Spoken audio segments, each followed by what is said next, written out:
All right, welcome to the deep dive. Today, we're taking a look at something pretty mind-bending, even for us. We're going to be talking about generative agents, which, it sounds like some sci-fi stuff, but it's actually a real area of AI research. It really is cutting-edge stuff. And we've got a fantastic research paper to guide us called Generative Agents Interactive Simulacra of Human Behavior. Quite a mouthful, right? Yeah, a bit of a tongue twister, but the paper itself, it's surprisingly readable, and it lays out this whole idea of creating these AI entities that can actually simulate human behavior in pretty convincing ways. Like, we're not just talking about slightly smarter chatbots here. No, not at all. These generative agents, they're designed to actually act with some degree of uh, human-like consistency, you know, and to react in believable ways to their virtual environment. So you can imagine like a digital world, almost like a video game, populated by these AI characters that seem to live their own lives. It's like, imagine a Sim City, but with AI citizens who make their own choices, have their own relationships, and even gossip about each other. It's kind of wild to think about. So the big question for me is, how do they pull off this illusion of believability? What are the secret ingredients that make these AI agents tick? Well, the way these generative agents work, it's actually pretty clever. It all boils down to a few key components, and they all kind of work together, like a well-oiled machine. So the first crucial piece of this puzzle is something called the memory stream. Memory stream sounds kind of mysterious. Break that down for me. What exactly is it? Think of it like a giant diary, but for an AI. It's basically a massive record, written in plain language, that captures everything the agent experiences. This includes, what it does, what it sees happening around it, how it interacts with other agents, and even its own internal thoughts. So it's like every little detail gets jotted down, like Isabella Rodriguez is setting out the pastries, or Maria Lopez is studying for her chemistry test while drinking coffee. That must be a ton of data to keep track of. Oh, it's a huge amount of information. And that brings us to the next key component, which is memory retrieval. Because, the agent can't just randomly access this mountain of memories. It needs a way to sift through it all and find what's actually relevant in a given moment. And to do that, it uses three main factors: recency, importance, and relevance. Okay, so it's like a three-pronged filtering system. Exactly. The first one, recency, is pretty straightforward. Like, things that happened more recently are more easily accessed. Just like with our own memories, right? What you did yesterday is probably clearer in your mind than what you did a month ago. And the paper actually talks about this decay factor, which is basically a mathematical way of representing this fading of memories over time. Makes sense. It's like how I can remember what I had for breakfast this morning, but I'd be hard-pressed to tell you what I ate last Tuesday unless it was something really memorable. Exactly. Now, the second factor is importance, because not all memories are created equal, right? Some are just mundane, everyday stuff, like making your bed or brushing your teeth. But others are way more significant, like, having a fight with your best friend or getting a promotion at work. So to figure out which memories are truly important, the researchers actually used a language model to assign an importance score to each memory on a scale from 1 to 10. So they're basically teaching the AI to judge the significance of its own experiences? That's pretty clever. Yeah, it's pretty neat. Like a memory of checking email might get a low importance score, but a memory of having a heart-to-heart conversation with a loved one would get a much higher score, and the agent would prioritize those more impactful memories. And that brings us to the third factor, right? Relevance. Right. Relevance is all about how well a specific memory actually connects to what the agent's doing or thinking about right now. So to determine this, they use something called embedding vectors, which are like numerical representations of the meaning of the text in each memory. Then they calculated how similar these numerical representations were to the numerical representation of the current situation. Got it. So basically, it's like the more similar the numerical fingerprints of a memory and the current situation, the more relevant that memory becomes. Exactly. So the agent, using these three factors, can kind of zoom in on the memories that are most likely to be useful in a given moment. It's really quite sophisticated. Okay, so we've got recency for what's fresh in the AI's mind, importance for what really mattered, and relevance for connecting the dots to what's happening now. But it's not just about remembering stuff, right? I mean, we humans, we don't just store memories. We reflect on them, learn from them, try to make sense of them. So do these generative agents do something similar? Yeah, that's a great point. And that's where reflection comes in. It's like the next level of processing. It's where the agent takes those individual memories and synthesizes them into higher level insights and understandings. It's like taking a step back and saying, okay, what does this all mean? And that allows them to form generalizations, develop opinions, and even build a sense of self. So can you give me an example of this reflection process? Like, how does it actually play out for one of these agents? Sure. The paper uses the example of Klaus Mueller. Klaus is an agent who, let's say, enjoys research activities. He does them repeatedly. And he also observes Maria Lopez, another agent who is also involved in research. But Maria's research is in a totally different field. Now, through reflection, Klaus might realize, hey, I really have a passion for research, and you know what? Maria seems to share that passion, even though our research areas are different. And this realization, this higher level understanding, then influences how Klaus might interact with Maria going forward. So it's not just remembering the facts, like Maria does research, but it's actively forming this idea that, hey, we have something common. It's about finding meaning and connections. That's really cool. And how often do these reflection moments happen for an agent? Is it like every few hours, once a day? Well, it's not like they're on a fixed schedule. It's more dynamic than that. The agents reflect periodically based on how many important recent events have kind of piled up in their memory. In their setup, the agents reflected roughly 2 or 3 times a day. And they also talk about these reflection trees, which suggest that these initial reflections can lead to even deeper, more abstract insights over time, kind of like building layers of understanding. So they're constantly learning and evolving based on their experiences, which makes sense. And this all ties into how they actually behave, right? Exactly, because all these memories and reflections, they need to translate into action, and that's where planning takes center stage. So, based on their reflections and their understanding of the world around them, these agents create both short-term and long-term plans. And this planning, it's not just like a simple to-do list. It's hierarchical, meaning they might start with a general plan for the day and then break it down into more specific actions they need to take throughout the day. So it's like they're making a mental outline of their day, but with a lot more detail and flexibility. Yeah, that's a good way to put it. And these plans, they're not just fleeting thoughts. They actually get stored back into the memory stream. So they can be retrieved later, they can influence future plans, and they can even be revised if things change. Like if a meeting gets canceled or if they run into a friend and decide to grab coffee, they can adapt. Okay, that makes sense. It's like we all make plans, but life throws curveballs and we have to adjust. So they have a plan, but what happens if something unexpected pops up? Do they just rigidly stick to their schedule or can they react in the moment? No, they're not just mindless robots following a script. That's where reacting comes in.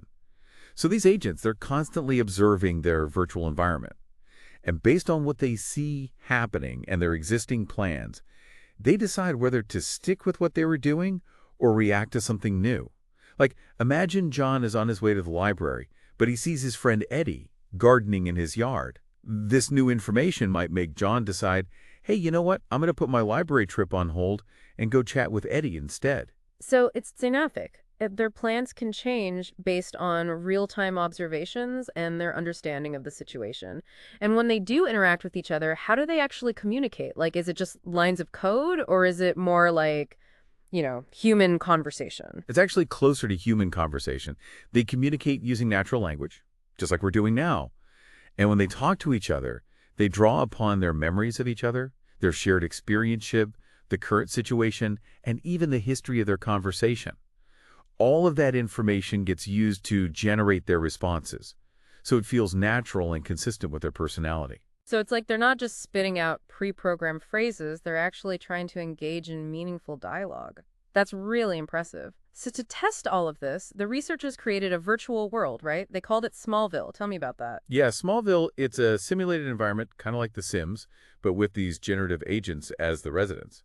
And they populated this digital town with 25 distinct agents, each with their own unique backstory and personality. So each agent had a starting point, like a digital DNA that shaped who they were. Yeah, exactly. Each agent was given an initial description written in natural language, and these descriptions formed their very first memories. Like they mentioned John Lynn, who runs a pharmacy.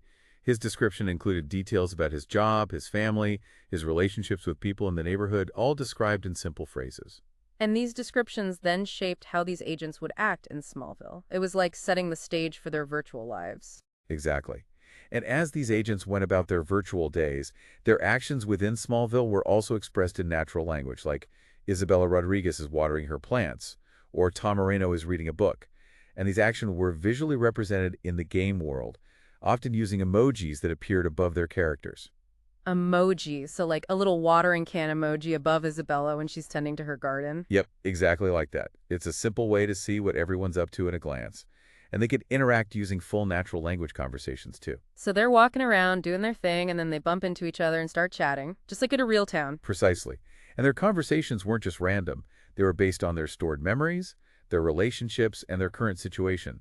So when May asked John about their son Eddie, John could actually remember their earlier conversation and give a relevant response. That's wild. So you have these 25 AI agents going about their daily routines, interacting with each other, forming relationships, and maybe even getting into arguments, all based on their own internal logic and memories. Exactly. And one of the most exciting parts of this research was observing the emergent social behaviors that arose organically in Smallville without the researchers explicitly programming them in. Emergent, that's a key word here. So you're saying that these AI agents started exhibiting social patterns that weren't pre-scripted. Exactly. Like they looked at information diffusion, which is how news and rumors spread through the community.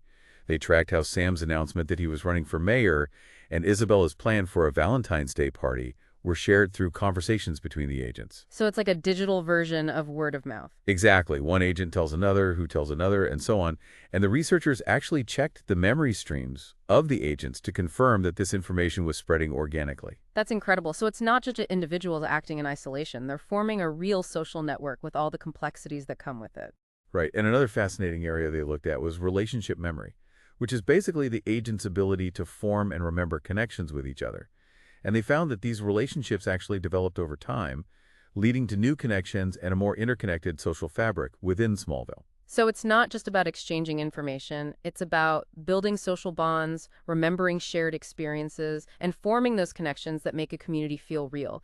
Did they observe any other kinds of complex social behaviors? Yeah, they also saw instances of coordination among the agents. The best example of this was Isabella's Valentine's Day party. Starting with just Isabel's idea to have a party, the agents, through their own interactions, spread invitations, coordinated to decorate the cafe where the party was being held, and even made plans to show up at the right time. So like a whole chain of actions and decisions unfolding from a single initial idea. And they did all this without any central control or pre-programming? That's remarkable. It really is, and it highlights the potential for complex social dynamics to emerge from these seemingly simple interactions between individual agents.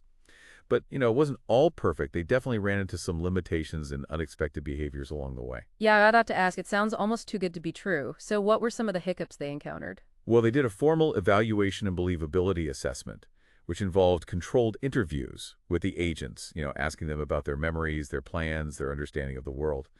They also compared the full generative agent system to versions where certain components were disabled, and they even compared it to how real humans responded in similar situations. So they put the AI agents through a series of tests to see how well they stacked up against actual humans. What were the results? Well, the findings were pretty clear. The full generative agent architecture, with all its bells and whistles, consistently produced the most believable behavior across all the tests. Like they were better at remembering information, making plans, reacting to events, and even reflecting on their experiences. So all those components we talk about, the memory stream, the retrieval process, reflection, and planning, they all play a crucial role in making these agents seem more real, more human-like. Exactly. But even though they performed really well overall, there were some interesting quirks and limitations that emerged. For example, with memory, they found that while the agents generally remembered events accurately, they sometimes had incomplete recall or even added small, inaccurate details to their memories. So it's like human memory, right? We tend to remember the gist of things, but the details can get fuzzy or even distorted over time. Exactly. And another area where they saw some limitations was in how the agents chose locations as their memory of available places grew. Sometimes they would choose locations that weren't really appropriate for the activity they had in mind, like going to a bar for lunch, when it was clearly meant to be a place for socializing in the evening. So their understanding of the social norms associated with different places wasn't always spot on. Like they might not realize that you don't typically go to a nightclub for a business meeting. Right. And they also saw some misunderstandings of unstated physical rules, like thinking that a dorm bathroom designed for single occupancy could be used by multiple people at the same time, or trying to go into shops after they closed for the night. The researchers suggested that explicitly stating these kinds of norms within the environment's description could help address these issues in the future.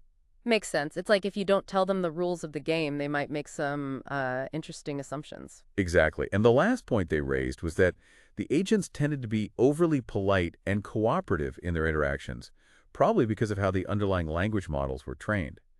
This could sometimes make their behavior feel a bit too agreeable and predictable. So maybe a little less human and a little more perfect AI. Yeah, that's a good way to put it. But overall, it's pretty amazing what they've been able to achieve with these generative agents. Absolutely. And I'm curious, looking ahead, where do you see this technology going? What are some of the potential applications beyond creating more immersive video games? Oh, there are tons of possibilities. The researchers talk about using generative agents for social prototyping, which is essentially creating virtual platforms populated by these agents to observe how social dynamics might play out. This could be incredibly useful for designing online communities or even testing social science theories in a safe, controlled environment. They also mentioned potential applications in virtual reality, developing more natural-sounding and behaving social robots, and even in human-centered design, where these agents could act as stand-ins for real users, helping designers better understand their needs and behaviors. It's like having a digital focus group that can actually think and react in realistic ways. That's pretty powerful. And what about the future of the research itself? What are some of the next steps they're planning to take? Well, they've got a lot of exciting directions they want to explore. One is making the memory retrieval process even more accurate and efficient, so the agents can access the right information even faster. They also want to improve the overall performance of these simulations, because running these complex AI models can be computationally expensive. And of course, they want to conduct evaluations over longer periods of virtual time to see how these agents evolve and adapt over weeks, months, or even years. It's like watching a society unfold and fast forward. And I imagine there are some ethical considerations that come into play here as well, right? Absolutely. As these AI entities become more sophisticated and more integrated into our lives, we need to think carefully about things like privacy, bias, transparency, and the potential for misuse. For example, how do we ensure that these agents are used in ways that benefit society rather than harming it?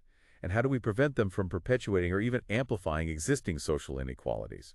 These are all important questions that we need to grapple with as this technology continues to evolve. It's a whole new frontier, and it's fascinating and a little bit daunting all at the same time. So to wrap things up, what's the key takeaway for our listeners? I think the biggest takeaway is that these generative agents, they're not just a cool tech demo. They represent a real breakthrough in our ability to create believable simulations of human behavior. And this has profound implications for how we understand ourselves, how we design technologies, and even how we think about the future of society. It's a glimpse into a future where the lines between the real and the virtual become increasingly blurred. And it raises a whole host of questions that we're only just beginning to explore. Exactly. And I think one of the most important questions for listeners to ponder is this. As these AI agents become more sophisticated and as we interact with them more and more, will our understanding of what it means to be human begin to change as well? Will we start to see these AI entities as more than just machines, but as something closer to, well, us? That's a really thought-provoking question to leave our listeners with. Thanks for joining us on this deep dive into the world of generative agents. It's been an incredible, Zongi. Until next time.